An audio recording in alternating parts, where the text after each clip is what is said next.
नमस्कार, मैं अमित सेन। आपको जियोपॉलिटिक्स में आपका स्वागत है। यूरोपियन यूनियन के साथ हमारी एफटीए समझौते के बाद हमारे देश के प्रधानमंत्री श्री नरेंद्र दामोदर मोदी जी यूरोपियन यूनियन के प्रेसिडेंट कोस्टा और प्रेसिडेंट उर्सुला के साथ मिलकर एक जॉइंट प्रेस मीटिंग का आयोजन किया, उसमें भाग लिया। इस समझौते को, इस एग्रीमेंट को, फ्री ट्रेड एग्रीमेंट को प्रधानमंत्री जी के शब्दों में यह साझा समृद्धि का नया ब्लूप्रिंट है।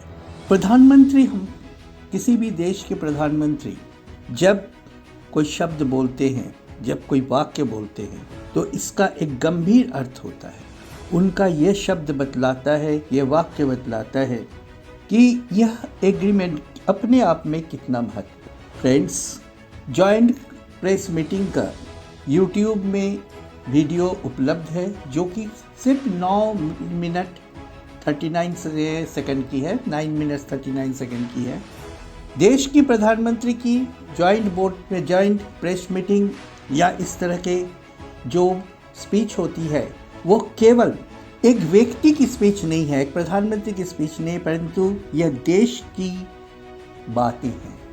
इसके बड़े बड़े ऑफिसर, बड़े बड़े बुद्धिजीवियों ने मिलकर आलाप आलोचना के बाद ही ऐसे प्रेस मीटिंग का स्पीच तैयार करते हैं। इसीलिए आपको यह सुनना चाहिए, समझना चाहिए, मुझे ऐसा लगता है। इस प्रेस मीटिंग को में मुझे जो 3 बात मैंने कोट किया है, वो मैं आपके सामने रखना चाहता हूँ।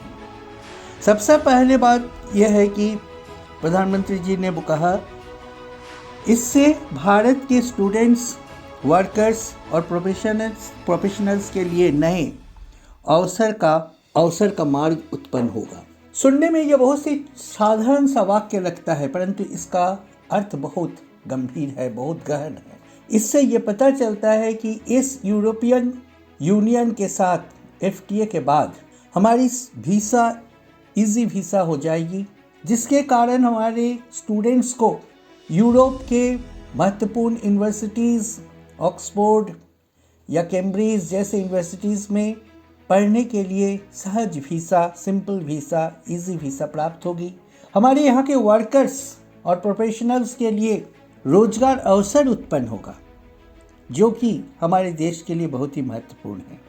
दूसरी बात जो मैंने कोट किया वो है कि इस साझेदारी से, इस एफटीए से हमारी डिफेंस कंपनीज को को प्रोडक्शन और को डेवलपमेंट का मौका मिलेगा। अब इस बात का गहनता को समझिए। डिफेंस कंपनियों को डेवलपमेंट एंड को प्रोडक्शन, अर्थात अब हम लोग डिफेंस कंपनियां, हमारी देश की डिफेंस कंपनियां यूरोपियन यूनियन से मॉडर्न टेक्नोलॉजी लेगी। मॉडर्न टेक्नोलॉजी के साथ साथ वहाँ से हमारी जो कमी है, इन्वेस्टमेंट की कमी, हमारे कैपिटल इन्वेस्टमेंट, वो कैपिटल इन्वेस्टमेंट प्राप्त होगा। और हम यहाँ पर इसके बदले में हमारी ज़मीन, हमारी वर्कफोर्स, सबसे बड़ी चीज़ जो हमारी एसेट है, हमारे साइंटिस्ट को हम लोग देंगे। हमारी साइंटिस्ट जो चांद पर जाने तक का एक अपनी अभियान जो में सफलता प्राप्त की है, उसी से पता चलता है कि हमारे साइंटिस्ट कितने बड़े साइंटिस्ट हैं। उन साइंटिस्ट के द्वारा, हमारे वर्कर्स के द्वारा, जब हम यूरोप के आधुनिक टेक्निक जो हमारे पास कमी है या जो हमारे पास इन्वेस्टमेंट की कमी है, उसे पूरा कर डिफेंस अस्त्र शस्त्र तैयार करेंगे, तब अब सोचिए कि हमारी शक्ति में कितनी वृद्धि होगी, हम दुनिया के नज़र में किस जगह पर आ जाएंगे। तीसरी महत्वपूर्ण बात जो हमने कोट किया है, उसमें हमारे प्रधानमंत्री जी ने कहा है कि हम रूल बेस्ड इंटरनेशनल ऑर्डर के प्रति हमारी साझी प्रतिबद्धता को इस समझौते से बल मिलेगा। साथ ही उन्होंने और भी शब्द का यूज किया, ग्लोबल गुड, इंटरनेशनल लॉ का सम्मान इत्यादि।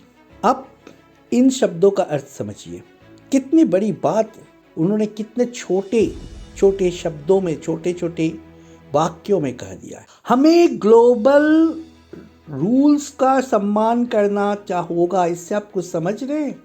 आज जो यूएसए सबको धमकी दे रहा है और अपनी बात को मनवाने के लिए टैरिफ पर टैरिफ लगा रहा है, युद्ध का डर दिखा रहा है, उस स्थिति में खड़े होकर हमारे प्रधानमंत्री जी ने कहा है कि ऐसा करने से नहीं चलेगा, अब ये नहीं चलेगा, आप ये ऐसा नहीं कर सकते। आप कोई भी व्यक्ति या कोई भी देश कानून से ऊपर नहीं है, आपको अंतर्राष्ट्रीय कानून का पालन करना होगा।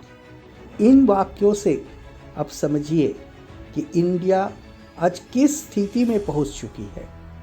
ये FTA जो है, फ्री ट्रेड एग्रीमेंट, केवल एक एग्रीमेंट नहीं है, जैसे कि हमारे प्रधानमंत्री भी जी है, एक नए युग की शुरुआत है और इस नए युग की साक्षी हम हैं। तो फ्रेंड्स, हम निश्चित रूप से पॉजिटिव थिंकिंग के साथ प्रतीक्षा करेंगे कि इस समझौते का हमारे देश पर अगले 10 साल, 5 साल के अंदर क्या अच्छा प्रभाव पड़ता है। हमारा देश यह कामना करते हैं कि इस समझौते के बाद अंतर्राष्ट्रीय स्तर पर सर्वोच्च स्थान पर प्राप्त करने की दिशा में अग्रसर हो जाए।